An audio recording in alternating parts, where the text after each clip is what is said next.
The ideas expressed in the following presentations are those of the speakers and do not necessarily reflect the views of ACI or its committees. ACI web sessions are recorded at ACI conventions or other concrete industry events and will be made available for viewing free of charge for 1 week. Thereafter, they will be archived on the ACI website or added to ACI's online CEU program, depending on their content. You can earn continuing education credits through ACI's online CEU program. Visit www.concrete.org to register. ACI conventions provide an opportunity for networking and for keeping up to date with the latest in concrete technology and practices.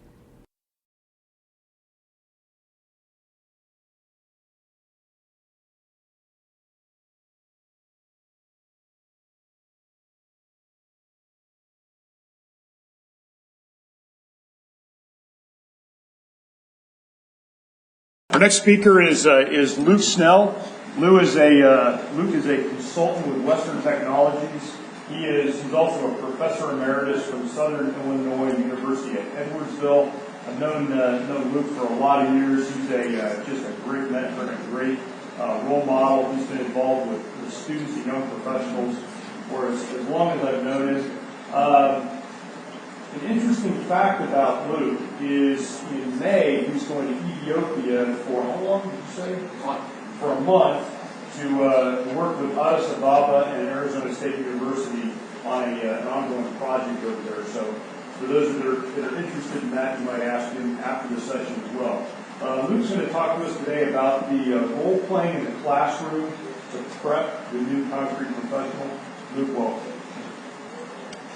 Majority of our correspondence that we have on our job sites and as a young engineer is really boiled down to that technical memo or very, very short letter. Now, when I went to school, I really did not have to do very much writing. Most of us do not. If we have a writing class or we have a technical writing class, it is still writing rather long, involved reports. When I took my physics class and my chemistry class, that's where I first really ran into having to write reports. And I learned very, very quickly that my report was going to be judged on how long it was.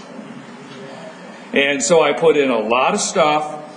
I did things like error analysis and all those type of things. It really fluffed up the report. And as I said before, I tried to explain away problems, why when I measured the gravitational force it didn't come out right, all of the mistakes, why the equipment didn't work. So it was more of an exercise of explaining why the technique didn't work as opposed to why, or the idea of what I was trying to get across. My first year as a consultant, and I went from university to working several years as a consultant. First thing I realized I had to do was take that technical knowledge I had and write it, and basically write that for a non-technical person. And what I soon learned is a lot of my reports ended up in lawyers' offices, ended up with the head of the business that was did not have a technical training, and therefore I had to write in a much different way than I ever thought I had to do. I had to learn to be very accurate. That kind of goes without saying. I also had to learn to avoid the technical jargon that, really when I was in undergraduate and graduate school, that I put in there. I had to be very concise, but probably more importantly, I had to write to solve the problem. And after all, that's what they were paying me for, was to solve a problem. So if the report does not come down to a conclusion that they can use, then the report's really kind of a useless report. But the engineering challenges was really exciting because that was what I studied. I was now going out looking at cracked concrete. I was looking at buildings that failed and all those type of things, and that was really exciting. It was excruciating. And I was with a company that had a junior engineer, senior engineering type of approach, and how dare that senior engineer take my report, start redlining it and saying this doesn't make sense. And soon I realized that a lot of the stuff I learned in school of how to put something together wasn't quite what I needed.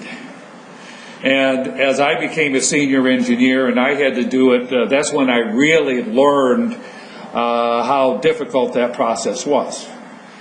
Well, how do you write effective memos? Well, you do it by writing them yourself and then getting some feedback of how to improve your memos and memo writing.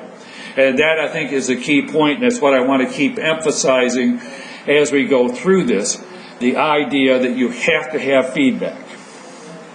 So what I would do when I was at the university, I would do what we call role playing, and the students became company representative, project managers, field engineers, all of those things where they were no longer to think of themselves as a student.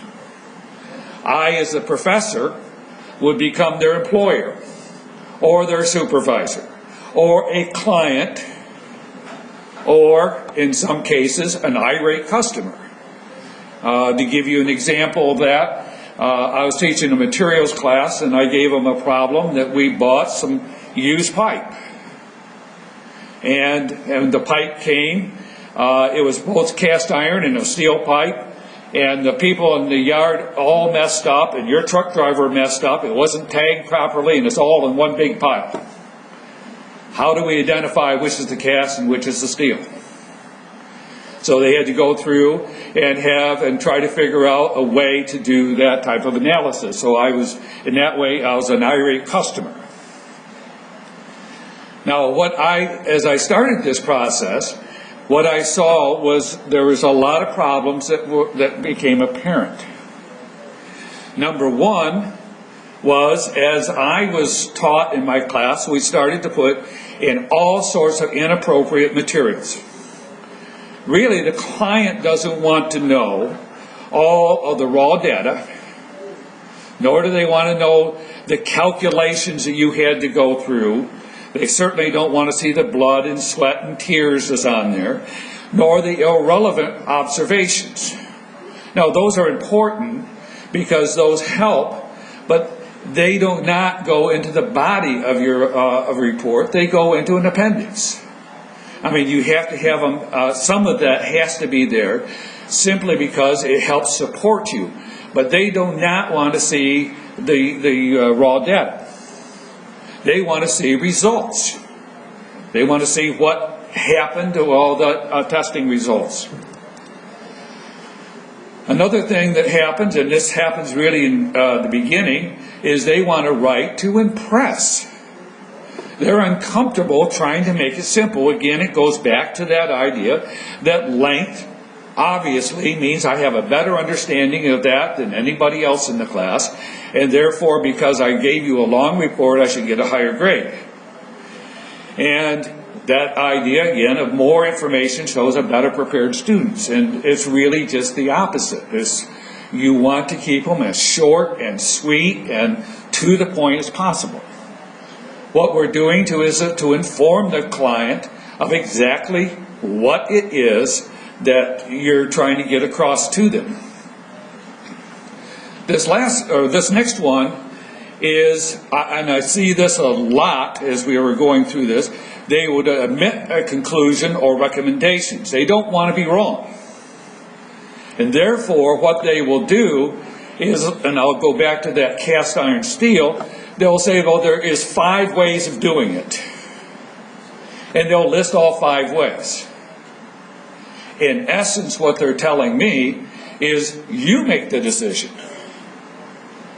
I'm not going to make the decision. I'm trying to impress you. I know 5 ways of doing it. And really, in my mind, that's an unacceptable answer, because that forces me to make a decision of a mistake that they made. So what I want is a single solution to the problem. And don't confuse me with 4 or 5 other options that are out there. I want a conclusion. I want an action plan of what we're going to do.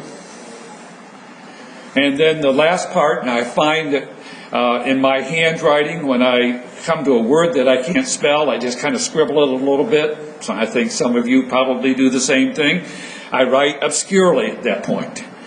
But what really becomes a problem is when the rationale and the decision making also becomes very obscure. And they're trying to hide their inadequacy in the research, their understanding, and their obscure writing.